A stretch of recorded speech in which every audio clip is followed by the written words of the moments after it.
ছোটবেলাটা বলতে বেসিক্যালি আমি খুব ডানপিটে ছেলে ছিলাম। ভালো মানুষ হও, বিশ্বাস করে সবাই একটু নাচ কম না জানো না আছে, ঠিক হয়ে যাবে। তো ডান্স ডিরেক্টর ঋষিদাকে একা থাকতে হচ্ছে কেন এখনো কলকাতায়? একা থাকতে হচ্ছে কেন? আক্ষেপ বা আক্ষেপ বলবো না, কষ্ট। একটা সবার আর্ট শিল্পী যদি কষ্ট যদি না হয় তাহলে তুমি শিল্পী না। দেখো, আমি বারবার আমার বন্ধুদেরও বলি বা যেখানেই বসি, আমি যাই কথা বলবো বা আমার মুখ থেকে যেটা বেরোবে সেটা নর্মাল স্পিচ হোক বা লোকের জ্ঞান মনে হোক, আমি কিন্তু আমার এক্সপিরিয়েন্স যতটা তার মধ্যে থেকেই বলতে পারবো। পৃথিবীর প্রত্যেকটা মানুষ, তোমার যেটুকানি এক্সপিরিয়েন্স, তুমি যা দেখছো শুনছো, যতটা নলেজ, তার বাইরের কিছু কিন্তু তুমি বলতে পারবে না। না। এটা নর্মাল ব্যাপার। তো আমার যেটা মনে হয়, আমার লাইফটা আমি যেভাবে করেছি, ইনফ্যাক্ট আমি এত কিছুর করো, আমার বারাসাতে বাড়ি, বিশ্বাস করো সবাই আমি মাসে একদিন বাড়ি যাই। আর আমি কিন্তু এখনো এখানে একা খালি বিছানায় শুই। বাড়ির খাওয়ার জানো তুমি, আমাদের এই Lifestyle। লাইফস্টাইল মানে কি ঠিকঠাক করে কোনো টাইমে খাওয়া দাওয়ার ঠিক নেই। না। ম্যাক্সিমাম দিন বাইরে থেকে অর্ডার করে খেয়ে নিতে হচ্ছে, শুটিং এর সময় তো শুটিং এর। তো এইটা কি কাউকে ছাড়া থাকা কাউকে ছাগা, তুমি নিজে বলো না, এইটা কি স্ট্রাগল না? অনেক ইনফ্যাক্ট এখনো স্ট্রাগল করছি, প্রত্যেক দিন স্ট্রাগল করি। রাত্রে যখন ঘুমাতে যাই, পরের দিন সকালটা কিভাবে হবে প্ল্যান থাকে, যে এই কাজ হয়ে গেছে, এখনো স্ট্রাগল করি। একা একা থাকাটা মানে বিশাল বড় স্ট্রাগল। হাই, আমি সহেলি, চলে এসেছি খোয়াইশ বিটিএস এর আরো একটা নতুন এপিসোড নিয়ে। আজকে আমার guest Rishi Roy Chowdhury, hello, dance hello, director hello. Rishi Roy Chowdhury. আজকের এপিসোডটা খুব জমজমাট হবে আশা করি। Of course. Welcome to Khwahish BTS. Yes. কেমন আছো বলো? খুব ভালো। তুমি কেমন আছো আগে বলো। যেমন দেখছো, নাইস। আমরা আমাদের আড্ডা সেশনের শুরুর ধাপ, স্টার্টিং পয়েন্ট দিয়ে শুরু করছি।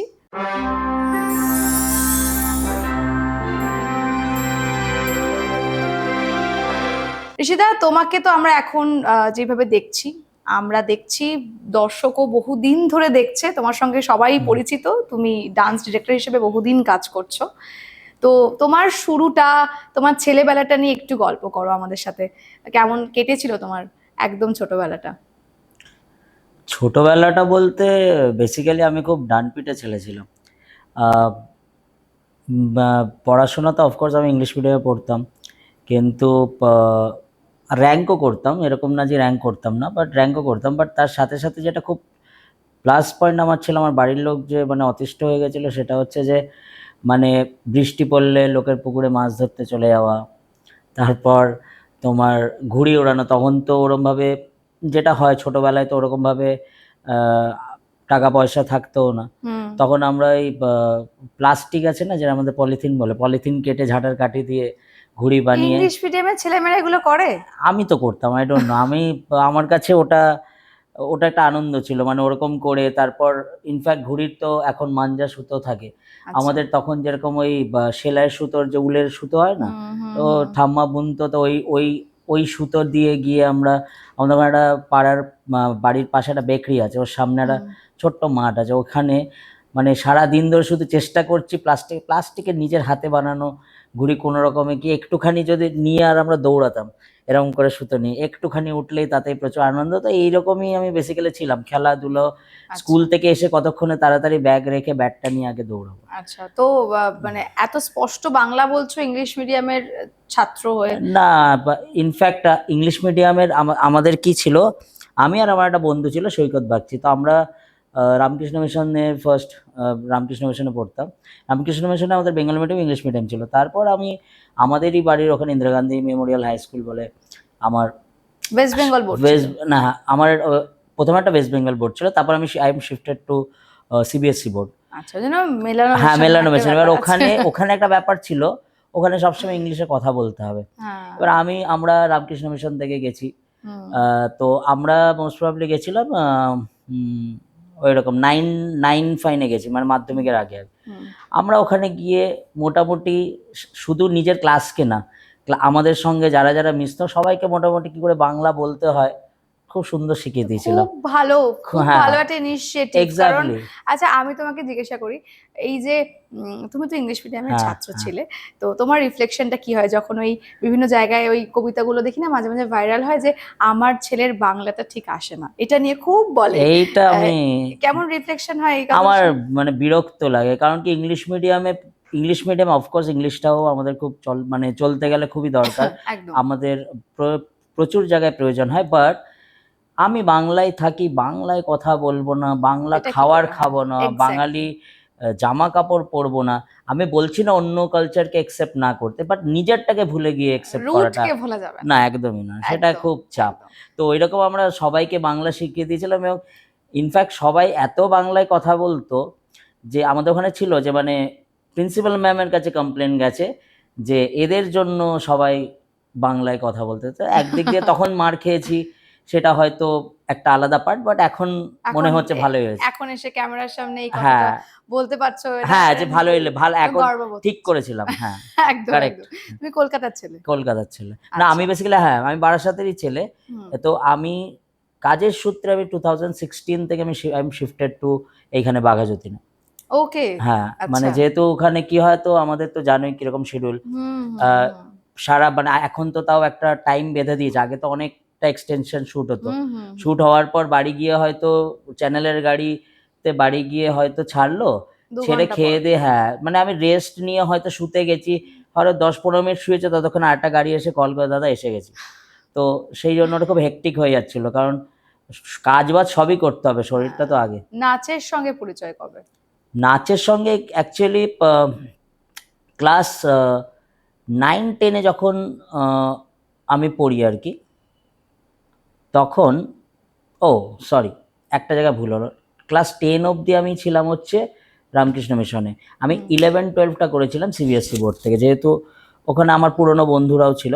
তো 9-10-এ যখন আমি রামকৃষ্ণ মিশনে পড়ি, তখন থেকে আমি একটু একটু করে নাচের স্কুলে ভর্তি হয়েছে, কারণ আমার পাড়ায় একটা ছেলে, আমি প্রোগ্রাম দেখতে গেছিলাম, দিয়ে একটা বাচ্চা ছেলে নাচছে, এবং আমি আমি অন্ধকারে, যেরকম পাড়ার সবাই আছে, আমি দেখলাম সবাই মিলে ওর জন্য খুব ক্ল্যাপ করছে। আচ্ছা। এবং অন্ধকার যেরকম হয় পাড়ার, যেটা আমরা সকল মাচা বলি, হুম। ওখানে দেখলাম একটা আলো, একটা ছেলে, প্যাঙা ছেলে, হ্যাঁ, কিন্তু তার শুধু পারফরমেন্সের জন্য সবাই ক্ল্যাপ হাত করছে। রয়েছে। তো আমার তখন ছিল যে আমিও যদি ওই জায়গাটা, মানে ওই স্টেজটায় উঠতে পারি, তাহলে আমার জন্য সবাই ক্ল্যাপ করবে, এবং আমার কিন্তু এই যে আজকের তোমাদের ভালোবাসায় বা বাবা মার আশীর্বাদে আজকে যে সারা বাংলা জুড়ে আমাদেরকে একটু হলেও ভালোবাসা পাই বা চেনে, সেটার কিন্তু এক্সপেকটেশন করে করিনি। আমি শুধু আমার পাড়ার লোকের হাততালি দেবে, হ্যাঁ, ছোটবেলায় ছোটবেলায়, ভাবনাটাও হ্যাঁ, তো ছোটই পাড়ার সিম্পলি লোকে থাকে। এবং আমার বন্ধু বান্ধব যারা আছে পাড়ার, হ্যাঁ, ওদের একটা ব্যাপার ছিল। তো ওইটা করতে গিয়ে তারপর দেখলাম যে এমনি তো উঠতে দেবে না, আমাকে তো শিখতে হবে। তো বাবাকে গিয়ে রিকোয়েস্ট করি যে আমাকে নাচ শিখতে হবে। তো ওর অ্যাড্রেস নিই, দিয়ে সেখানে আমাদের বারাসাতেই প্রথম শুরু আমার, একদম সেটা বেশি দিনের জন্য না, বোলেরো বলে একটা ইনস্টিটিউশন আছে, সেইখানে আমার ফার্স্ট আমি স্টার্ট করি আর কি। আচ্ছা। সেখানে 3-4 মাস শিখলাম, শিখে 3-4 মাস শিখে যে বেসিক্সগুলো শিখছিলাম, তো শিখে আমি আমার বাড়িতে এসছি, তখন বাংলা ডান্স বলে আমাদের একটি শো স্টার্ট হয়। হুম। সেটা ওই ধরে নাও না 5-6-এর দিকে এরম সময় হবে হয়তো, আমি এক্স্যাক্ট মনে নেই। তা আমি টিভিতে দেখছি এরকম একটা নতুন শো এসছে, সবাই নাচছে, এবার নাচছে, তার মধ্যে আমাদের বারাসাতেরও একটা টিম ছিল। হুম। তো দিয়ে আমি কি করলাম, সবার সামনে নাচলে তো লোকে পাগল বলবে, মানে আমি নাচ একটু একটু শিখেছি, কিন্তু আমি খুব শাই, মানে দুম করে সবার সামনে, অনেকের হয় দেখবে স্টেজেই তুমি পারফর্ম মানে করতে শুরু পারবে। কি তোমার ওই ক্লাস 10 এর পরে? 10-এর, হ্যাঁ হ্যাঁ হ্যাঁ, আচ্ছা, আমরা মানে তো ছোটবেলা থেকে শুরু না করি। না না, ছোটবেলা থেকে না, আমি তাই জন্য একটা শেকি হ্যাঁ, না ব্যাপার না, হ্যাঁ, ছিল। 9-10 মানে আমার অনেকের দেখবে হয়, আমি যেরকম স্টেজে পারফর্ম করতে পারি, হুম। আমাকে ক্যামেরার সামনে যখন আমাদের যেরকম প্রেজেন্টেশন হয় অ্যাওয়ার্ড শোতে, যেখানে যেখানে পারফর্ম হয় করবো, কিন্তু আমাকে ওরকম হয় না, মা মাসি কাকিমারা ঠেলে দিলে "এই একটু এই নাচ না, টানাচ", ওটা আমার হয় না। তখন আমি কেউ শর্টকাটে বুদ্ধি করে হাত পা ডান দিক বাঁ দিক নেড়ে বেরিয়ে আসি। তো এইবার ব্যাপারটা হচ্ছে যে তখন আমি মোটামুটি শিখছি, দেখছি শোটা টিভিতে। এবার ভেতরে তো আমার হচ্ছে, কারণ ওটা তো অলরেডি ভেতরে আছে, তখন তো আমি জানি না। দরজা বন্ধ করে দেখবে ড্রেসিং টেবিলের এমনি যে শোকেস হয় না, শোকেসের কাচের আয়নাতে হালকা রিফ্লেকশন দেখা যায়, হ্যাঁ। ওর মধ্যে। আর তখন ওয়াকম্যান পাওয়া যেত, ওয়াকম্যান চলতো, ওয়াকম্যান এরকম কানে দিয়ে একটা কি গান লাগিয়ে দিয়ে মনে হয় পাগলের মতো নাচ করছি। এবার হাত পা না, মানে আমি তো অল্প অল্প শিখেছি, কিন্তু আমার মনে হচ্ছে আমি যে নাচটা করছি আমার মনে হচ্ছে আমি ওখানে যেতে পারবো। এইবার আমার মাথায় ঢুকলো যে আমি ওখানে যেতে গেলে কি করতে হবে, এতক্ষণ নাচটা শিখ ওই স্টেজে গুলো এটা করছিলাম। তখন আমি কি করলাম, আমি যেই গ্রুপটা গেছিল বারাসাত থেকে, সেটা হচ্ছে দীপদার গ্রুপ, আমার স্যার দীপদার, আমাদের গ্রুপের নাম ছিল তানিস্ক ডান্স ইনস্টিটিউট। তো আমি সেইখানে আবার গিয়ে অ্যাডমিশন নিলাম। আচ্ছা। মাঝখানে আগে স্কুলে এক্সামের জন্য একটু গ্যাপ হয়ে গেছিল, তো তারপর যেহেতু এটা আমার বাড়ির আরো কাছে হচ্ছিল, তো আমি এখানে গিয়ে, মানে তুমিও রিয়েলিটি শোতে যাওয়ার জন্যই ডান্সে ভর্তি হয়েছো? আমি এক্স্যাক্টলি না, হ্যাঁ রিয়েলিটি শোতে যাওয়ার তো ইচ্ছা ছিলই অবশ্যই, কিন্তু আমি রিয়েলিটি শোতে গিয়েই চান্স পাওয়ার কোনো ইচ্ছে ছিল না, আমি শিখতে গেছিলাম। কারণ কি, ওরা একটা অন্য স্টাইলে করছিল হিপহপ, তখন হিপহপটা খুব ভালো উঠছে আর কি, যখন যেরকম হিপহপ তখন উঠছে, এবং ওই বডি ল্যাঙ্গুয়েজের স্টাইলটা সামহাও আমার আমি অ্যাডাপ্ট করিনি তখনও। তো আমার জানি যে আমাকে শিখতে হবে, আমার ফার্স্ট ছিল যে ওই মঞ্চে উঠতে গেলে শিখতে হবে, এই শোতে গেলে শিখতে হবে। এবার এই শোতে যেহেতু লাকিলি ওই যে গ্রুপটা গেছিল ওটা আমার বাড়ির একদম কাছেই স্যারের গ্রুপ, একদম তো আমি গিয়ে সেখানে অ্যাডমিশন নিলাম।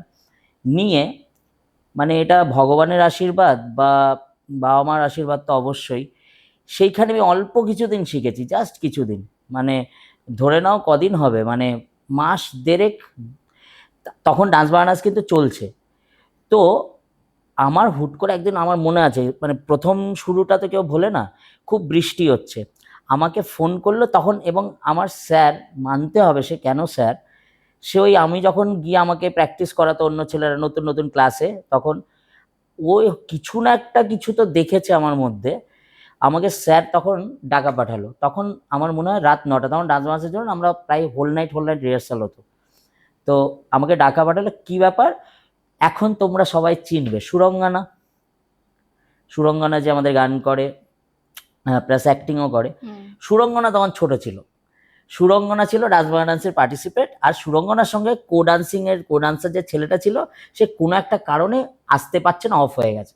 সেইখানে একটা ছেলে লাগবে, যে ছেলেটা ওই এক রাতের মধ্যে নাচটা তুলবে এবং পরের দিন স্টুডিও চলে যাবে। তো স্যার আমাকে ডাকা হলো এবং আমাকে নাচটা তোলানো হলো সুরঙ্গনার সাথে। আমি কোথায় নাচবো, কিভাবে নাচবো, আমি ডান্স বাংলা ডান্স জানি, কিন্তু আমি কোনোদিন ডান্স বাংলা স্টেজে দেখিনি, একদম লাইট আলো ক্যামেরা কিছুই দেখিনি।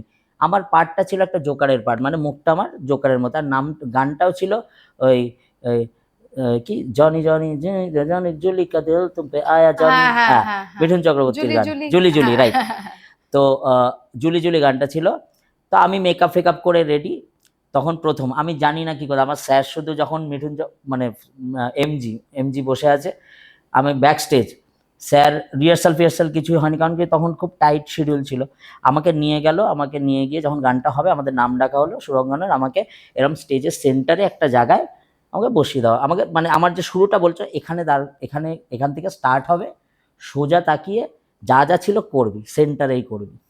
আমাকে যা বলেছে, আমাকে যা শিখিয়েছে, আমি তখন তাই গিয়ে ওখানে বমি করে দিয়েছি। মা বাবা কতটা সাপোর্ট করতো? মা বাবা না, অ্যাকচুয়ালি বাবা সব সময় পড়াশুনোটাকেই প্রায়োরিটি বেশি।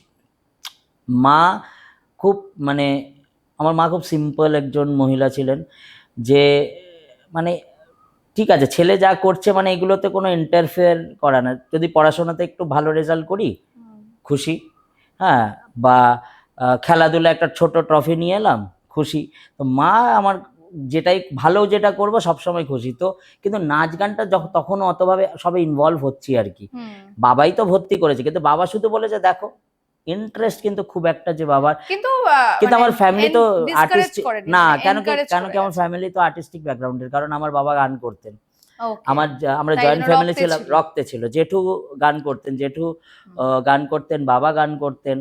তো আমাদের পাড়ায় প্রোগ্রাম হলে মানে ওখানে স্টেজে যেরকম হয় একটা আলাদা আলাদা ইয়েতে ক্লাসিক্যাল যেরকম করতেন, তো সেই জায়গায় একটা তো ছিলই, একদম এগুলো তো একটা প্লাস পয়েন্ট। একদম। এবার আমরা আমাদের আড্ডা সেশনের দ্বিতীয় ধাপ রিহার্সালে চলে যাচ্ছি।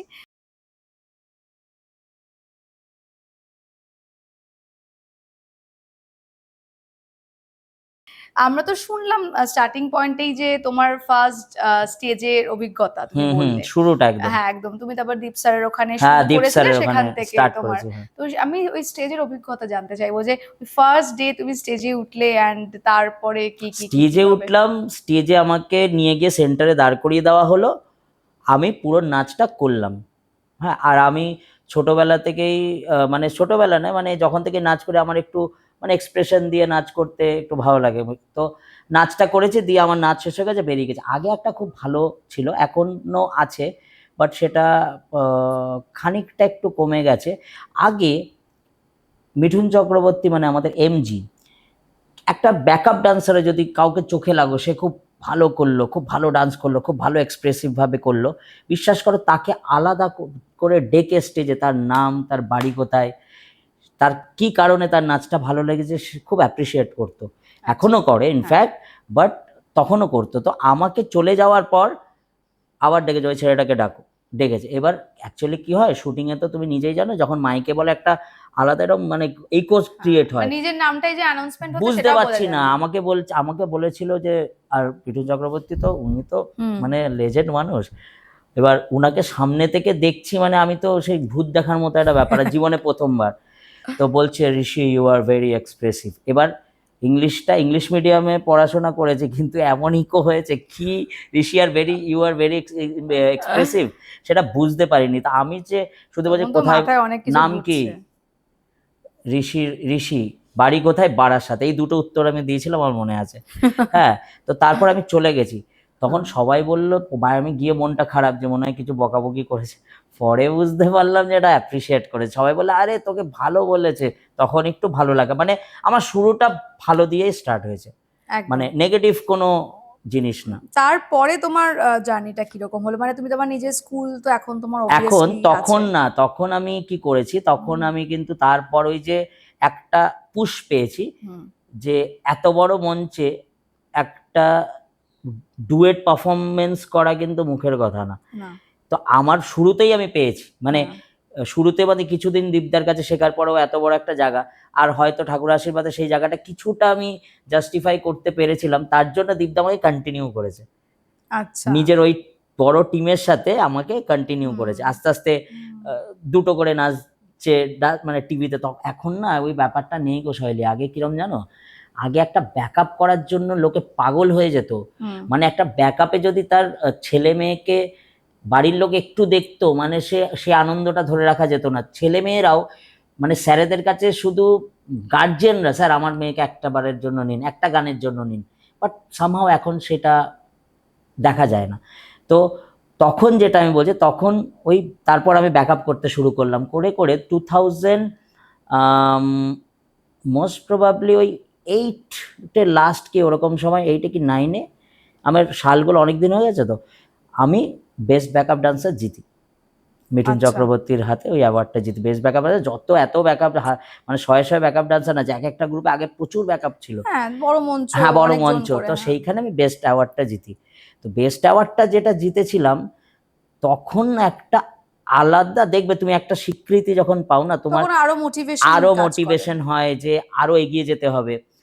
তো তারপরে জিতেছি, তো মানে তারপরে যেরকম নর্মাল চলছে, দীপ স্যারের ওখানে ক্লাস করছি, শোজ করছি, আমি অন্য রিয়েলিটি শো মানে যেরকম আমরা করতাম সেগুলোরও ব্যাকআপ করছি, যেহেতু তখন আমরা খুব নাম করা মানে ডান্সার, মানে আমরা তখন নাচলে মোটামুটি পার্টিসিপেটেরও একটা বিশাল সাপোর্ট হতে হতে আমি কোনোদিন জানো আমি আমি আমি 2009-এ 2009-এ যখন আমি ডান্সে পার্টিসিপেট হই, আমি কিন্তু কোনো অডিশন দিইনি। এটা একটা দারুণ ব্যাপার, মানে দারুণ ব্যাপার মানে কি, লোকে শুনলে মারবে, কিন্তু আমি কোনো অডিশন দিইনি। কি হয়েছিল, 9-এর দিকে 2009-এ আমাদের যে সিজনটা হচ্ছিল, ওটার জন্য সব পার্টিসিপেট সিলেকশন যেরকম হয়, গ্রুমিং হয়ে গেছে, আর 7 দিন পরে গ্রুমিং স্টার্ট হয়ে গেছে। কেউ একজন সেখান থেকে কুইট করে যায় বা চলে যায় কোনো কারণে, ওই জায়গাটা খালি হয়ে যায়। এবার ওদের মধ্যে ওরকম দরকার যে 5-6 দিনের মধ্যে কে এরকম ভালো পারবে সিচুয়েশনে, এবার যে কে কেপেবল, যে ফাটাফাট নাচ তুলতে পারবে প্লাস এক্সপিরিয়েন্স আছে। তো সেইভাবে আমার স্যারের কাছে একটা ফোন যায় বা যোগাযোগ করে যেভাবে হোক, যে ঋষিকে কালকেই পাঠিয়ে দিতে হবে, কদিনের জন্য কিছু জানি না। তো তো আমার যা টুকটাক জামা কাপড় একটা ট্রলির মধ্যে নিয়ে আমার স্যার, আমার এখনো সব এই প্রত্যেকটা জিনিস মনে আছে। আমার স্যার মধ্যমগ্রামের এইচএস স্টুডিওতে বাইকের পেছনে, স্যারের গ্ল্যামার বাইক ছিল, সেটাও আমার মনে আছে। আমি পেছনে বসে ট্রলি নিয়ে, মানে এগুলো কেন মনে আছে, এগুলো শুরু তো, ট্রলি নিয়ে আমি গেলাম। তখন আমাদের এরকম স্ট্রেট করা লম্বা লম্বা চুল ছিল, যেরকম ঢুকলাম, ঢুকে তারপর জানতে পারলাম আমাকে 7 দিন থাকতে হবে। জামা কাপড় নিয়ে গেছি আমি অল্প। হ্যাঁ, তো স্যার বললো যে অল দি বেস্ট, শুধু এইটুখানি বলেছে, অল দি বেস্ট। যাচ্ছে, প্রণাম করলাম। স্যারেরও কনফিডেন্স ছিল, জানে স্যার যে ভালো করে করিস। দিয়ে ওইখান থেকে আমি স্টার্ট হলো। দিয়ে মজার হচ্ছে, শো শুরু হলো, শো এর ফার্স্ট রাউন্ডেই আমি ডেঞ্জার জোন। কেন? কারণ যেই নাচটা আমাদের তোলানো হয়েছিল, মেবি কোনো কারণ হবে, আমরা হোপ জোন বলে একটা জোন ছিল, সেই হোপ জোনে চলে, এখন যেমন ডেঞ্জার জোন, আমাদের হোপ জোন ছিল। হোপ জোন মানে এরকম সব ব্যাচ থেকে একজন করে, মানে 7 জন হোপ জোনে গেছে। এই 7 জনের আবার একটা রাউন্ড হবে, তার জন্য টাইম পেয়েছি আমরা 4-5 দিন রিহার্সাল করে। রাউন্ড হবে, সেই রাউন্ড থেকে যে জিতবে সে উঠে আসবে, আবার মেন স্ট্রিমে মেন খেলায় চলে যাবে। দিয়ে আমি তো হচ্ছে তখন মানে ওয়েস্টার্ন নাচি, হিপ হপ, মানে বলিউড, ধূপ ধাপ এইসব নাচি। এবার আমার গান দিয়েছে, শুনবে? তোমায় হৃদ মাঝারে রাখিব, ছেড়ে দেব না। আচ্ছা, গান ওখান থেকে সিলেকশন? হ্যাঁ, টিভি চ্যানেলে আমাদের কি হয়, চ্যানেলে আমাদের টেলিভিশনে গান, রিয়েলিটি শো, ওখান থেকে সিলেকশন হয়। আমি তো গানটা শুনে বলছি যে, আমি আমাদের একজন ম্যাম ছিলেন, এখনো আছে, জিএ মামিয়াদি বলে, আমরা মামিয়া ম্যাম বলি। ম্যামকে গিয়ে বললাম যে, উনি ওই ডিপার্টমেন্টে ছিলেন, যে ম্যাম এই গানটা কি কোনোভাবে চেঞ্জ করে দেওয়া যায়, আমি এটার সঙ্গে ঠিক বুঝতে পারছি না, মানে আমি আমার কনফিডেন্টই নেই। ম্যাম শুধু আমাকে বলেছিল, তুই কর, দারুণ হবে, আর কিছু জানি না। আমি এবার ম্যাম বলেছে, আর তখন তো গানটা নিয়ে চলে এসেছি। তখন স্যার ছিল অ্যালেন স্যার, যে এখন আমাদের সাথেই, মানে আমাদের সিনিয়র, বাট আমরা এখন একসাথেই কাজ করি। তখন উনি আমার স্যার। তখন স্যারকে বলছে, স্যার কি করা যায়? তখন আমি বলেছি, স্যার এরকম কি কিছু এক্সট্রা ইউনিক কিছু করা যায়? তখন স্যার বলেছিল, একটা ফ্লোর করব, যেখানে তো আমরা পুরো শুয়ে শুয়ে নাচটা হবে, মানে শুয়ে শুয়ে শুধু বডি তুলবে, কিন্তু আমরা নাচতে গেলে তো মানুষকে দাঁড়াতে হয়, দাঁড়িয়ে হবে না, পুরো শুয়ে শুয়ে মাথার খুলে দিয়ে পায়ের হাঁটু দিয়ে ঘুরবো, ফ্লোরেই হবে, পুরো জিমিতে টেক করা হবে। আমি বললাম, স্যার এটা তো খুব চ্যালেঞ্জিং, হ্যাঁ আমি কি করে করবো? যে হয়ে যাবে, অ্যালেন স্যার আমাকে বলেছিল করো ঋষি, হবে। আর আমি দেখেছি ওই 4-5 দিন আমি যে কদিন ওই গানটা রিহার্সাল করতাম, আমাদের অন্য যে হিপ হপের কোরিওগ্রাফাররা তারা দেখতে আসতো, তারা ঘুরে ঘুরে রুমে এসে ওই সময়টা, গানটা এত ভালো না, হৃদ মাঝারে রাখিব, ছেড়ে দেব না। তখন তো আমরা মানে ওয়েস্টার্ন একদম কালচার, মানে ওই নাচে মানে আমরা তখন ওইসব করতাম। এই গানে ফর্মটা কি ইউজ হয়েছিল, মানে নাচের ফর্মটা হচ্ছিল একটু কন্টেম্পোরারি ইউজ করেছিলাম, বাট কন্টেম্পোরারিটা একটু ইন্দো কন্টেম্পোরারি। ওকে। হ্যাঁ, তো সেটা দারুণ হয়েছিল। এবং ওই হোপ জোন থেকে আমি একমাত্র ছিলাম, ওই একদম বৈরাগীদের মতো ওইরকম অরেঞ্জ কালারের বসন, ওইরকম করে সেখান করেছিলাম। থেকে বেরিয়ে সেখান থেকে বেরিয়ে মেন স্ট্রিমে প্রত্যেক দিন এলিমিনেশনে দাঁড় করায়। তো আমি আমার পারফরমেন্সের পর লোকে কি ভাবে, চ্যাম্পিয়ন হবো? তো আমি চ্যাম্পিয়ন হবো কোনোদিন ভাবিনি। এটা আজকে ফার্স্ট টাইম ভয়েস লাইভ স্টুডিওতে আমি মানে বলছি। আমি বসে বসে, সবাই দেখবে দাঁড়িয়ে সবাই ঠাকুরের নাম করে বা কিছু করে, আমি শুধু ভগবানকে বলতাম, ভগবান আমার চ্যাম্পিয়ন করতে পারে, আমাকে এই রাউন্ডটা পার করে দাও। এবার আমি বুঝতে পারিনি কখন এই রাউন্ড পার করতে করতে করতে করতে ভগবান আমাকে ঠেলতে ঠেলতে ফাইনাল অবধি নিয়ে চলে গেছে। এটা অবভিয়াসলি ভগবানের আশীর্বাদ, বাবা মার তো আশীর্বাদ। আমি জিজ্ঞাসা করবো যে তোমার তুমি হিপ হপ শিখেছো শুরু থেকে, মানে hip hop, Bollywood, free style, এই ওয়েস্টার্ন, আমি যদি তোমাকে বলি western। ওয়েস্টার্নের প্রতি তোমার কিরম করে ভালোবাসা জন্মালো? মানে Western- অনেকের ইস্টার্ন হয়, ক্লাসিক্যাল হয়, মানে হয় হয় হয় অনেকের হয় western, না, but ওয়েস্টার্ন কিভাবে মানে ভালোবাসা জন্মালো? আমি যখন বোলেরোতে শিখতাম, অ্যাকচুয়ালি আমি যে ফার্স্ট যে ছেলেটার নাচ দেখে আমি ইন্সপায়ার্ড হয়েছিলাম, সে সে ওয়েস্টার্ন। প্রভুদেবার মুক্কালা মুকাবেলা নাচ আই করেছিল। সাবাস। ঠিক আছে, ওই মনে আছে সে আগে হতো না, লাইট লাগিয়ে হাত দেখা যাচ্ছে না, পা দেখা যাচ্ছে না, ওইসব দেখে তো আমার মাথা পাগল হয়ে গেছে। ব্যাস ওটাই করতে হবে। ওটা, তারপর আরেকটা ছেলে ছিল, তো ও অ্যাকচুয়ালি ওই স্টেজেই পারফর্ম করছিল। আর ওনা মানে একটা স্টার জাম্প হয় আমাদের, এরকম জাম্প করে পা স্প্লিট করে।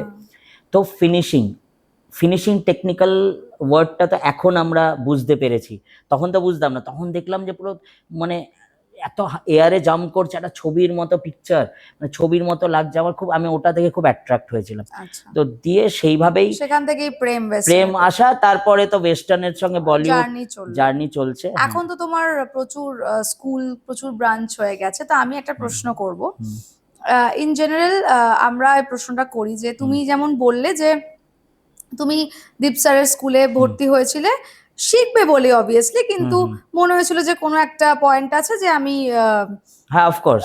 রিয়েলিটি শোতে যাব। তো এখনকার দিনের যে গার্জেনরা, হুম, তারা বেশিরভাগ জায়গায় শুনেছি এসে আগে ওটাই বলে যে আমার ছেলেমেয়েরা কবে সুযোগ পাবে রিয়েলিটি হুম, শোতে, কারণ তুমি যেহেতু এখন হুম, রিয়েলিটি হুম, হুম, শোয়েরই হুম, হুম, মানে মানে একসঙ্গে অ্যাটাচ হুম, হুম, তুমি হুম, রয়েছো, হুম, তো হুম, একদম। সেই ক্ষেত্রে ওই বাচ্চাগুলো হয়তো তখন মানে তোমার জায়গাটা তুমি হ্যাঁ, বুঝতে পারবে আর হ্যাঁ, কি আমি হ্যাঁ, কি হ্যাঁ। বলতে চাইছি। তো এখন তুমি ওটাকে কিভাবে ফেস করো? দেখো, আমি যখন গেছিলাম, আমি ওই মঞ্চে যাব ওটা আমার মনের ভেতর ফোকাসটা ওটা ছিল।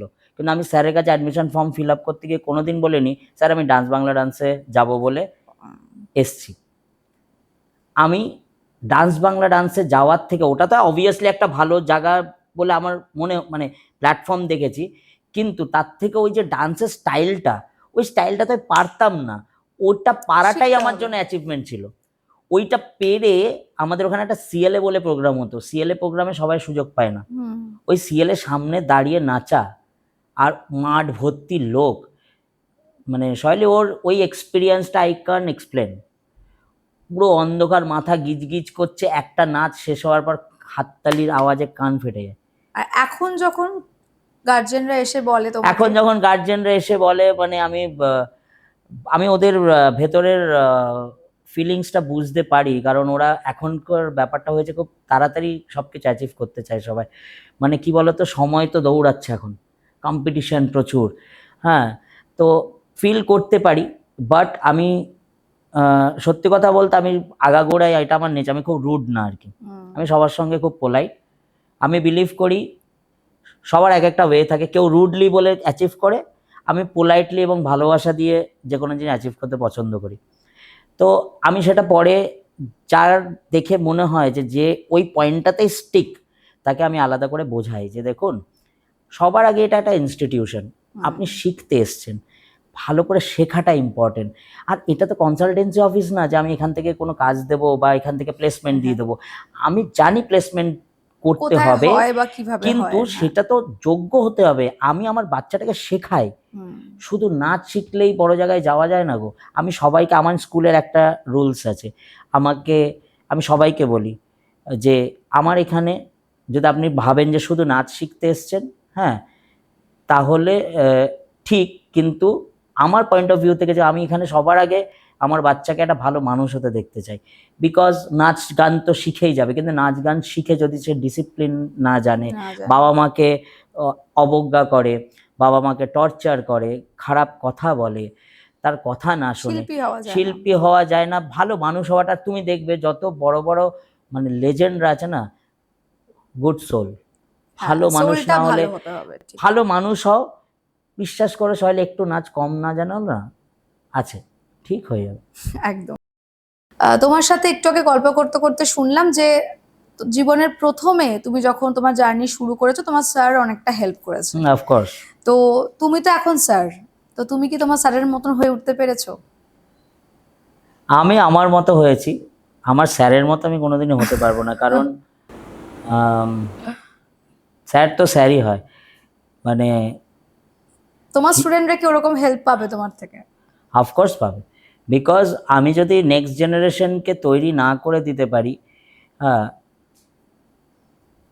তাহলে তো আমার মানে এই যে স্ট্রাগল করা কোনো মানে নেই। বা দুটো ট্রফি নিলাম, হ্যাঁ, বা অ্যাচিভমেন্ট হলো, গাড়ি করলাম, বাড়ি করলাম, এগুলো কোনো মানে নেই। Ultimate end of the day একটা টাইমে আমাদের সবারই ফুল স্টপ তো হবেই। একদম। তো এই ফুল স্টপ হওয়ার পরে দুটো ফুল স্টপ হয়, একটা ফুল স্টপ আবছা হয়ে থাকে, আর একটা ফুল স্টপ খুব প্রমিনেন্ট হয়, খুব প্রমিনেন্টলি বোঝা যায়। সেটা বোঝা যায় শুধুমাত্র তার অনেস্টি, তার কাজ, এবং শুধু অনেস্টি, কাজ, মানুষটা কেমন ছিল, এবং তোমার বিহেভিয়ার টুয়ার্ডস তোমার অপোজিটে যারা আছে তাদের সঙ্গে কেমন ছিল।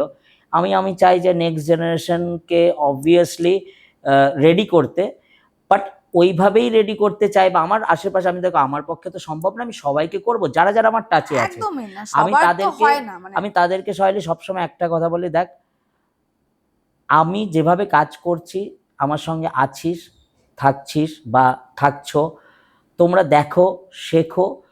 যদি লম্বা রেসের ঘোড়া হতে হয়, অনেক দিন ধরে কাজ করতে হয়, আর গুডউইল মেনটেন করে কাজ করতে হয়, তাহলে কিন্তু শর্টকাট নেওয়া যাবে না। কাজের প্রতি 200% অনেস্ট থাকতে হবে, ডেডিকেশন থাকতে হবে, তাহলে অনেক দূর অবধি যাওয়া যাবে। আর একটা জিনিস আমি বিলিভ করি, এখন একটা ব্যাপার হয়ে গেছে কি জানো তো সোহেলি, একটা সময় আমারও তো অনেক ফেলিয়ার এসছে। আমি তখন আমার অনেক সিনিয়ররা আমাদের ইন্ডাস্ট্রির আমাকে বলেছে যে ঋষি,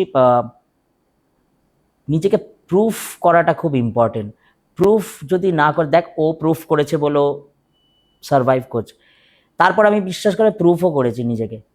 মানে একটা না, ব্যাক টু ব্যাক 3টে চ্যানেলে অলমোস্ট সারা সিজন ধরে ভালো কাজ করেছি, অনেকগুলো চ্যানেলে চ্যাম্পিয়নও তৈরি করেছি, ঠিক আছে। তো আমি দেখলাম হার্ড ওয়ার্ক প্রুফ করা তো ঠিক আছে, পিআরটা যেন আমাদের এই বেঙ্গলের জন্য, আমি তো সত্যি কথা সারা বিশ্বব্যাপী ঘুরে বেড়াইনি, আমি যেটুখানি পরিধিতে কাজ করেছি আমি সেটুখানি জানি। প্রুফ করার পরও না পিআরটা কোথাও একটা ফ্যাক্টর হয়ে দাঁড়ায়। পিআর মেনটেনটা, তোমার চেনা পরিচিত লোক কাজ করবে, হ্যাঁ তোমার ইচ্ছে হলো, ধরো আগের বছর, এটা কোনো ম্যাটার করে না, আজকের বছর যদি আমি চ্যাম্পিয়ন হই, আমি পরের সিজনে নাও থাকতে পারি। আর এটা তুমি নিজেও জানো এটা হয়, একদমই পরের সিজনে তোমার আমার আমার আমার নিজের সঙ্গে বলছি, আমি হয়তো আগের সিজনে বেস্ট কাজ করেছি, একটা পার্টিসিপেন্ট যদি ফাইনাল অবধি যায়, তাহলে তার কোরিওগ্রাফার তো কোন লেভেলের তাকে পুশ করেছে, শিখিয়েছে, তারপর তো ফাইনাল অবধি যায়, তার মানে তার কোরিওগ্রাফার ভালো কাজ করেছে। কাজ করার পরেও পরের সিজনে আমাকে ডাকেনি, কিন্তু আমার এটা নিয়ে কারোর প্রতি অভিযোগ নেই। কেন বলো তো অভিযোগ নেই? আমি জানি দিস ইজ এ প্রসেস, এই প্রসেস আমাকে থাকতে হবে। কখনো ঝড় আসবে, কখনো অন্ধকার হবে, অমাবস্যাও কালবৈশাখীও আসবে। আমাকে ছোট্ট আমাকে না বড় গাছ হলে হবে না, আমি ছোট ছোট গাছ হতে চাই। ছোট গাছ দেখবে কখনো মোড়ায় না ঝড়ে। আমি মাটি আঁকড়ে চুপচাপ ধরে থাকবো, ওই সময়টাকে মানে সয়ে নেব, কিন্তু আমি আমার কাজটা কিন্তু বন্ধ করব না। আমার মধ্যে কনফিডেন্ট আছে, আমি জানি আমার কাজটা আমায় করে যেতে হবে, কন্টিনিউয়াস ওই কাজটা সেম এফর্টে করে যাব। শুধু এই সময়টা দেখবে ঝড় আসলে একটা থেমে যাবে, আবার এগোনো। একদম, এটা হচ্ছে। আমরা যাই আমাদের পরের সেগমেন্ট অন দ্য ওয়েতে।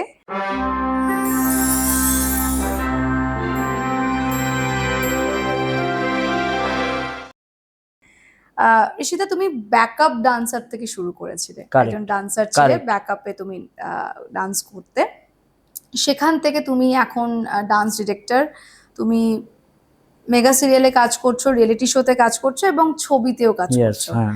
একটু জার্নিটা সম্পর্কে শুনবো, এবং এই জার্নি তুমি এতদূর এসছো তার জন্য অবভিয়াসলি তোমাকে কংগ্রাচুলেটও করতে চাই। Thank you so much, thank you so much. জার্নিটা একটু বলো, মানে কিভাবে? অ্যাকচুয়ালি আমরা স্টার্ট করেছিলাম ডান্স বাংলা ডান্স থেকে।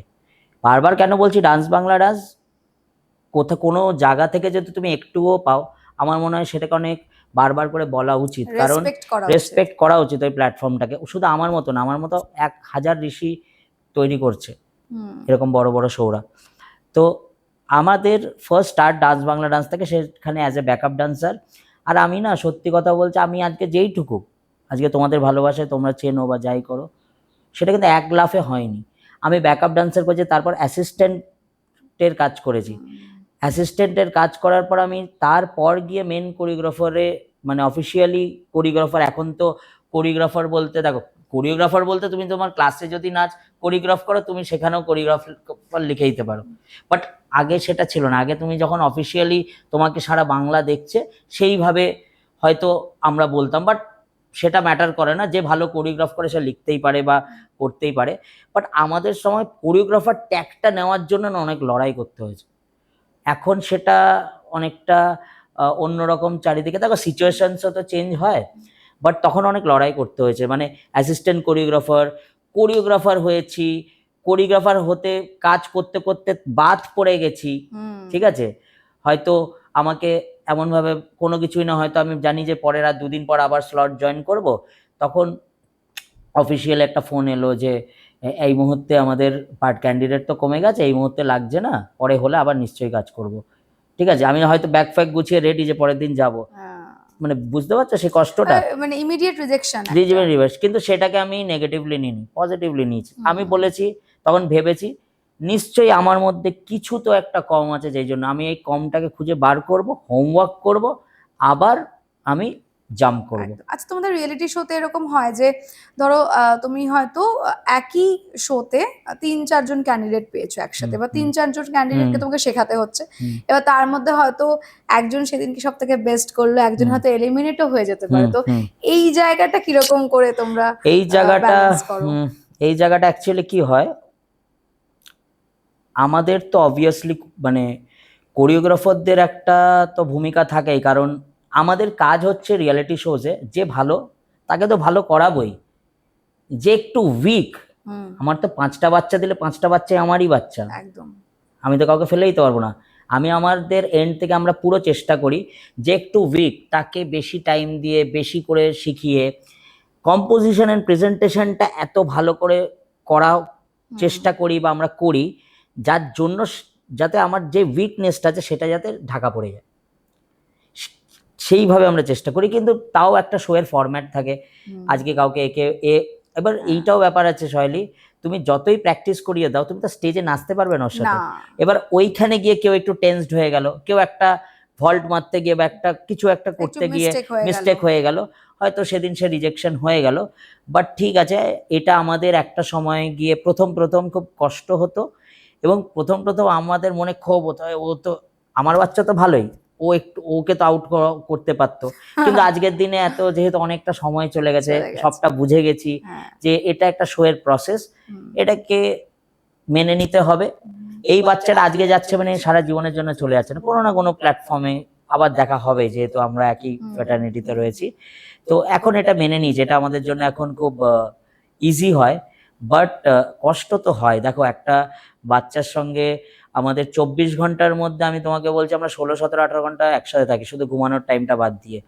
সকালবেলা ওঠা থেকে না একটা অ্যাটাচমেন্ট হয়, আমরা বাচ্চাদের সঙ্গে এত অ্যাটাচমেন্ট হয়ে যায়, যখন আমরা রিহার্সাল করে টায়ার্ড হয়ে যায়, ধরো আমি শুয়ে পড়েছি, আমি ঘুমিয়ে পড়েছি, আমি উঠে, ছোট বাচ্চা ওর হয়তো টায়ার্ড হয়েছে, আমার বুকের উপর ঘুমিয়ে আছে, হ্যাঁ, উঠে তারপর দেখলাম যে টাইমও হয়ে গেছে, ওর প্র্যাকটিস করতে হবে, তো অনেক প্রচুর ইমোশনালি আমরা অ্যাটাচড হয়ে যাই, বাট হয় এটা। একটু টাইম ফ্রেম নিয়ে জিজ্ঞেস করবো, মানে ডান্স, বাংলা ডান্স বা আমি মেগা সিরিয়ালের কথা বলবো, আমি নিজে জানি যে টাইম ফ্রেম খুব কম হয়, খুব কম সময়ের মধ্যে বলে দিল যে একটা কোরিওগ্রাফ করে দাও, একটা ইনস্ট্যান্ট হবে। Very good point, very good point. এইটা নিয়ে আমি, সিনেমাটা আলাদা, সিনেমাটা একটা প্রিপারেশন থাকে, কিন্তু বাদবাকি দুটো রিয়েলিটি শো বলো, রিয়েলিটি শো টাইম ফ্রেমটা কম, আর আমি বরঞ্চ একটা কাজ করি, দেখো আমি তোমাকে 3টে জিনিসেরই বলে দিই, মানে যেহেতু রিয়েলিটি শো থেকে শুরু, তারপর আমি সিরিয়ালেও করছি, সিনেমাও করছি, আর সিনেমার মিউজিক ভিডিও যেগুলো আমরা করি সেগুলো ধরো প্রায় একই।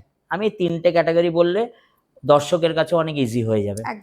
সেটা হচ্ছে রিয়েলিটি শোতে যখন আমরা করি আমাদের কাছে সত্যি টাইম কম থাকে, তো ওই টাইম কমের জন্য কি হয়, আমাদের কাছে চ্যালেঞ্জ থাকে যে একটা বাচ্চাকে, দেখো আজকে তোমরা এতগুলো নাচ দেখছো, একটা গান তোলাতে গিয়ে কিন্তু অ্যাকচুয়ালি কেউ আমরা হয়তো একদিনে 2টো করেও গান তোলাচ্ছি, হ্যাঁ, মানে 10 দিনে ধরো আমাদের 10 দিনে 20টা 25টা নাচ তুলতে হচ্ছে, 30টা নাচ তুলতে হচ্ছে, চ্যালেঞ্জটা বুঝতে পারছো, অনেক চ্যালেঞ্জ। তার জন্য সত্যি কথা বলতে বাচ্চাদের উপর তো একটু প্রেশার, সবারটা আবার বেস্ট দিতে হবে, এবং বেস্ট কেন দিতে হবে, বিকজ সারা বাংলা ওয়েট করছে, ইনফ্যাক্ট বাংলার বাইরেও লোকজন ওয়েট করছে এই শোগুলোর জন্য, যে দেখবে তারা এন্টারটেইন হতে হবে। তো সেই জন্য আমরা কি করি, রিহার্সালস তো থাকেই, তার সঙ্গে আমাদের প্রচুর অ্যাসিস্ট্যান্ট, একটা বড় টিম কাজ করে, এবং তাদের এক্সপ্রেশনের জন্য আলাদা জনকে আমরা রিক্রুট করি, মানে যারা এক্সপ্রেশন শেখাচ্ছে, কেউ পারফেকশন করছে, কাউকে ছুটি নেই, মানে তোমাকে আমি শিখিয়ে দিলাম মানে তুমি এক্ষুনি গিয়ে বাড়িতে গিয়ে ঘরে গিয়ে রেস্ট নিতে পারবে না, আমি তোমাকে ছাড়লাম, তোমার পাশে আবার প্র্যাকটিস চলছে, তোমার হয়তো গ্রাফটা করে ছেড়ে দিলাম, পারফেকশন চলছে, পারফেকশন শেষ হবে, এক্সপ্রেশন চলছে, এইভাবে আমরা জিনিসগুলোকে ম্যানেজ করি খুব কম সময়ের মধ্যে।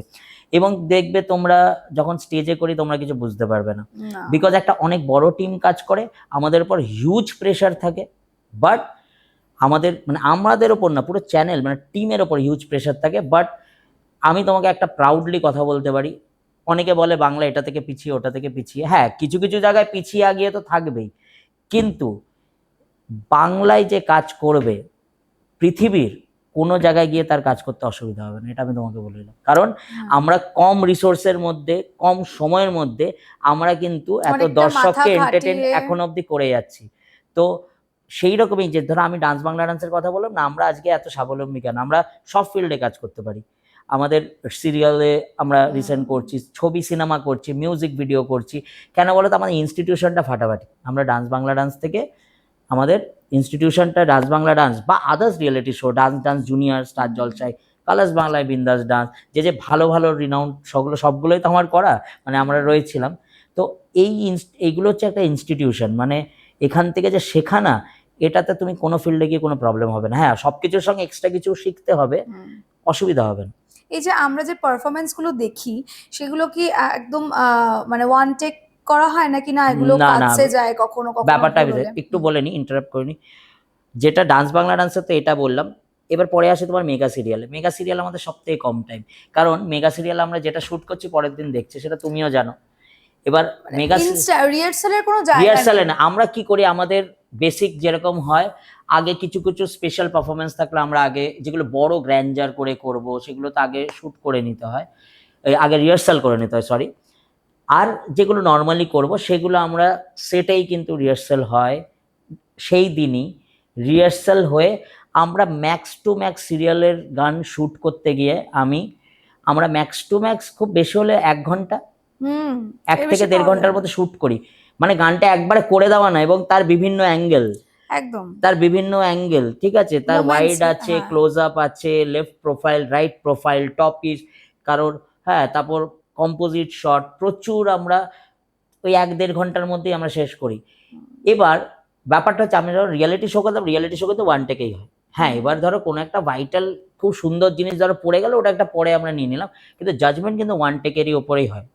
সেখানে কোনো ডুপ্লিসিটি নেই যে টিভিতে আপনারা দেখছেন বলে, ওয়ান শটেই হয়। সিরিয়ালে আমরা যেরকম, আমরা সিরিয়ালটা যেহেতু ফিকশন, আমরা সেটাকে একদম বিভিন্ন অ্যাঙ্গেলে কেটে কেটে কেটে কোন অ্যাঙ্গেল থেকে কোন স্টেপসগুলো ভাল লাগবে, মুভসগুলো, সেটা টেকনিক্যালি একটা অনেক বড় পার্ট আছে।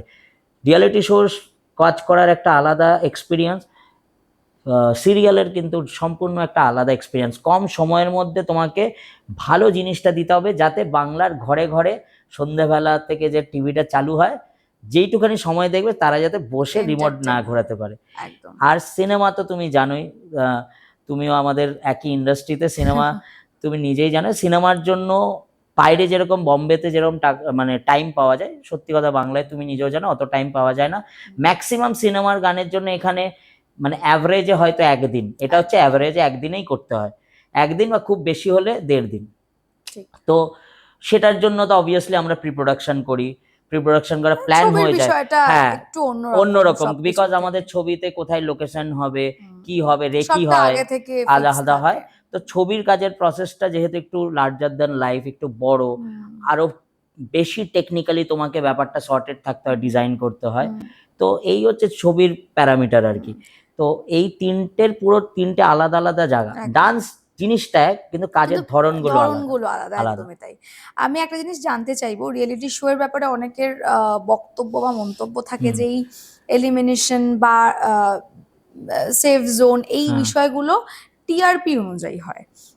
তো এটা সত্যতাটা কতটা, সেটা একটু তোমার থেকে জানতে চাইবো। সেফ জোন অ্যাকচুয়ালি না, বাইরে থেকে যেটা মনে হয়, দেখো 2-3টে জিনিস বাইরে থেকে যেটা মনে হয় সেটা কিন্তু অ্যাকচুয়ালি না। বিকজ ধরো এমজি সামনে বসে আছে, আমাদের আরো প্যানেল জাজেসরা বসে আছে, বা এমজি যা অন্য শো অন্য কেউ একজন বসে থাকলো, ওরা তো সামনে থেকে চোখ মানে দেখছে পারফরমেন্সটা, সামনে দেখা আর টেলিভিশনে দেখার মধ্যে ছোট্ট 2টো তফাৎ আছে। এডিট থাকে সামনে, এডিট তো অফকোর্স থাকে, সামনে যখন দেখছেন ওটার ভাইবটা আলাদা হয়।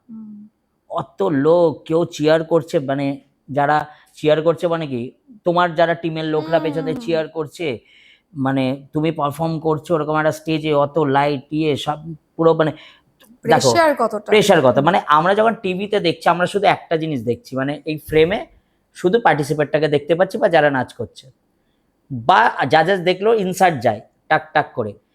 আর যখন জাজেস বসে আছে ও কিন্তু পুরোটা মানে ভিশনটা দেখো, অডিয়েন্স মানে পার্টিসিপেটকে দেখতে পাচ্ছে, চারিদিক থেকে একটা মানে সবার চেয়ার করার পর অন্যরকম একটা ভাইব। জাজেসের জায়গা থেকে একদম ঠিকঠাক ডিসিশন নেয়। এইবার দেখো মানুষের তো পয়েন্ট অফ ভিউ আলাদা হয়, সবার আমাকে তোমার ভাল লাগলে সবার আমাকে ভাল লাগবে এরকম কোনো কথা নেই, কেউ দিব্যিও দেয়নি। তো সেই জায়গায় গিয়ে কখনো যারা এলিমিনেশন হয় তাদের কিছু ফ্যান ফলোয়ার্স থাকে, তাদের নাচ সব থেকে ভালো লাগে। হ্যাঁ, এবার তুমি আমাকে একটা সিম্পল উদাহরণ দাও, আমরা দীপান্বিতা কুণ্ডুকে সবাই দেখেছি, আমরা এই এক্সাম্পলটা তো কোনোদিন শেষই হবে না নাচের বাংলায়, কারণ একটা মেয়ে ওইটুকানি ছোট, খুব একটা ভালো যে ডান্সের স্কিল ছিল তা না, কিন্তু ফাটাফাটি এক্সপ্রেশন।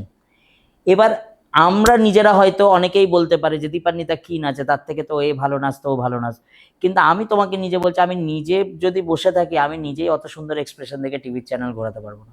হ্যাঁ মানে ও দর্শককে অ্যাট্রাক্ট করা। আর একটা জিনিস ভালো করে বুঝতে হবে, টিভি চ্যানেল মানে টিভিতে শো মানেই কিন্তু সবসময় ওরকম যেরকম আমাদের কম্পিটিশন হয় ওপেন স্টেজে কোনো একটা ক্লাবের কম্পিটিশন বা সেরকম কম্পিটিশন ডান্সে অ্যারেঞ্জ, ওটা না, কিন্তু টিভির শোগুলো আনাই হয় হচ্ছে, কিন্তু এটা আপনাদের বলে দিচ্ছি ভালো করে, টিভি শো আনা কিন্তু মানে কম্পিটিশন দেখানোর জন্য বেসিক্যালি না, টিভি শো অ্যাকচুয়ালি আনা মানে হচ্ছে আমাদেরকে এন্টারটেন করার জন্য, আপনাদেরকে এন্টারটেন করার জন্য।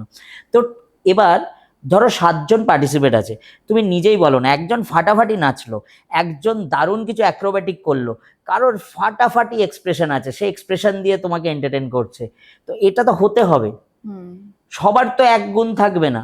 এবার আমি যেটা এতদিনের এক্সপিরিয়েন্স আমার যেটা মনে হয়, কিছু একটা থাকতে হবে শৈলী, either x factor, either expression, না হলে খুব ভালো ফিটনেস, দর্শক হ্যাঁ জিনিসটা দেখবে।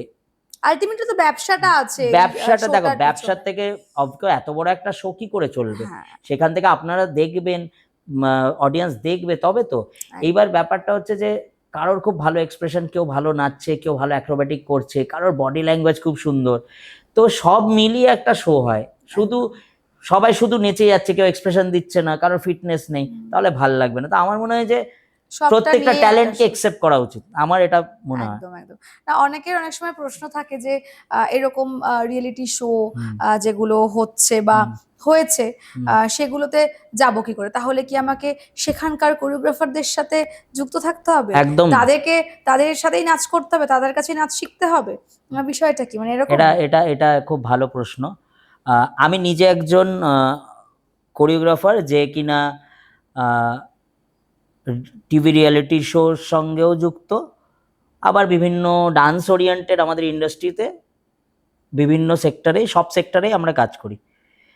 আমি এখানে আপনাদেরকে বলতেই পারি যে হ্যাঁ, টিভি মানে টেলিভিশনের কোরিওগ্রাফারের কাছে আসলেই বেটার, কিন্তু আমি একদমই আপনাদেরকে মিসগাইড করব না।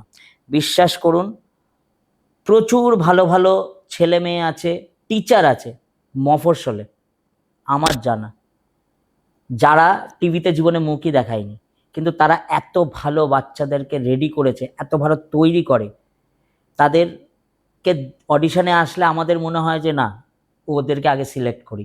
তার কারণ হচ্ছে দেখো, অবভিয়াসলি আমরা যারা করি তাদের একটা অ্যাডভান্টেজ হচ্ছে আমাদের কাছে এক্সপিরিয়েন্সটা আছে, কিভাবে হয় আমরা সেভাবে তৈরি করতে পারি, ঠিক আছে, কিন্তু তার মানে এটা না যে শুধু আমাদের কাছে আসলেই সে সুযোগ পাবে, না হলে পাবে না, এটা একদম ভুল কথা। মানে এই লম্বা লাইনের যে অডিশন গুলো হয় এটা জেনুইন অডিশন, একদম জেনুইন অডিশন হয়। আর বিশ্বাস করো, ভালো নাচ করতে হবে, সেটা তুমি আমার কাছে করো বা একটা পাড়ার ভালো স্যার, আমি বলছি না মানে ভালো স্যার মানে যে ডেডিকেটেডলি নিজের বাচ্চাকে নিজের সন্তানের মতো তৈরি করবে, ওর ফিউচারটা মানে মানে ও হয়তো টিভিতে কোনোদিন যেতে পারেনি, কিন্তু নিজের বাচ্চার মধ্যে ওই প্যাশনটা দেখবে, যে ওর ফিউচারটা মানে নিজের চোখ দিয়ে দেখবে আর কি, বুঝতে পেরেছো, যে ওর ভালো হলে যেন ও টিচার ফিল করবে যে আমি জিতে গেছি, ওই প্যাশনটা দরকার। তো ঋষি স্যার কি সময় পায় তার ইনস্টিটিউশনে? আমার ইনস্টিটিউশনে আমি সময় পাই, কারণ এবার একটা ব্যাপার হচ্ছে যে আগে আমার ইনস্টিটিউশন বিফোর লকডাউন অনেক বেশি ছিল, এখন সবার সবকিছু বেশি ছিল, আমি একটু মিনিমাইজ করেছি। তার মানে এরকম না যে স্কুলটা আমার তো ফার্স্ট, বিকজ আমি বাচ্চাদের খুব ভালোবাসি, মানে ওটা আমি কোনোদিন অফ করতে পারবো না, বিকজ বাচ্চারা আমার কাছে বিশাল প্রায়োরিটির একটা জায়গা, আমার স্টুডেন্টস। ইনস্টিটিউশনে শেখাতে যাওয়া হয়? হ্যাঁ হ্যাঁ, আমি প্রত্যেক মাসে আমার যে ক জায়গায় ইনস্টিটিউশন আছে সারা ওয়েস্ট বেঙ্গল জুড়ে, আমি প্রত্যেক মাসে একবার করে যাই। ঝড় বৃষ্টি যাই হোক, আমার সিরিয়ালের শ্যুট তুমি জানো আমাদের এখন মানে অনেকগুলো সিরিয়াল চলছে, যেরকম তোমার জগদ্ধাত্রী চলছে জি বাংলার, স্টার জলসার গীতা এলএলবি, ইনফ্যাক্ট একটা স্টার প্লাসের বম্বের একটা সিরিয়াল আমি করি, যেটা হচ্ছে অ্যাডভোকেট অঞ্জলি অবস্থি, সান বাংলা ষোলক শাড়ি চলছে, পরশুরাম চলছে স্টার জলসা, অলরেডি 5টা সিরিয়ালের মানে এটা জমজমাট। Regular basis. যেহেতু ব্লুজ আমাদের স্নেহাশিস চক্রবর্তী দা, মানে ওনার কথা কি বলবো, মানে দাদা, দাদার ভালোবাসায় আজকে আমরা অনেকেই দাদার সাথে রয়েছি, এবং মানে গ্রেট ম্যান। এবং সেটাই বলছি যে এইগুলো মেনটেন করার পরও ছবির কাজ হয়, মিউজিক ভিডিওর কাজ করছি, এবং তার সাথে সাথে একটা সেক্টরও যেটা আমরা করি সেটারও একটা বিশাল প্রেশার থাকে, যেটা যত ইউটিউবাররা আছে দেখবে, যেরকম কমলা নৃত্য করে, ওটা আমার করা, যেটা এত পপুলার, কিন্তু দেখো অনেকে জানেই না, ক্রেডিট দেখতে হবে। কমলা নৃত্য করে, এটাই হচ্ছে আমাদের মানে ডার্ক পার্ট ইন্ডাস্ট্রি। কমলা নৃত্য করে, থমকিয়াতে সবাই নেচেছে, কিন্তু তার পেছনে ক্রিয়েটার মানে হয়তো ভিজুয়াল ক্রিয়েটার, স্টেপটাও তো খুব ভাইরাল স্টেপ হয়েছে, ওটা হলো। ইনফ্যাক্ট মানে আমার করা তো, আমার যে কটা আমি ইউটিউবের জন্য করেছি, রিসেন্টও একজন সিঙ্গার আছে যারা যে পাড়ায় মানে আমাদের স্টেজ শোজে খুব পপুলার, সেটা হচ্ছে আরিয়সী সিন্তিয়া বলে, ওই গানটার যার হচ্ছে কি জ্বলবে তাতে আমার চলবে, এরকম কিছু একটা গান ছিল, হ্যাঁ খুব পপুলার। ওরও রিসেন্টলি আমি 3টে ভিডিও শ্যুট করে দিয়েছি, ওরও সবকটা মিলিয়ন। তো আমার একটা জানি না কেন, যাতে আমার শ্যুট করা কোনো মানে ম্যাক্সিমাম সবগুলোই মিলিয়নের ওপর গেছে। তো এটা আমার জন্য একটা, হ্যাঁ মানে, আর একটা হচ্ছে যে, তো এতগুলো প্রেশারের মধ্যেও আমার যেহেতু একদিন করে ভিজিট, আমার শুধু একাডেমিতে একটা জিনিস বলা থাকে যে যেহেতু এত শুটিংয়ের প্রেশার থাকে, আমরা আমাদের মতো করে ডেটগুলো সেট করে নিই। তো আমি সব ক্লাসে একবার করে প্রত্যেক মাস যাই। হ্যাঁ, হতে পারে এই শনিবার যেতে পারলাম না, বলে দিলাম নেক্সট শনিবার যাব, কিন্তু আমি একদিন, হ্যাঁ অ্যাসিস্ট্যান্ট আছে, আমাদের এক্সপার্টসরা আছে, ট্রেনাররা আছে, পুরো টিম সেট করে দেওয়া। বাট প্রত্যেক মাসে মাস্টার ক্লাস একবার আমি করাই, ঋষি স্যার করাই, আমি করাই, হ্যাঁ।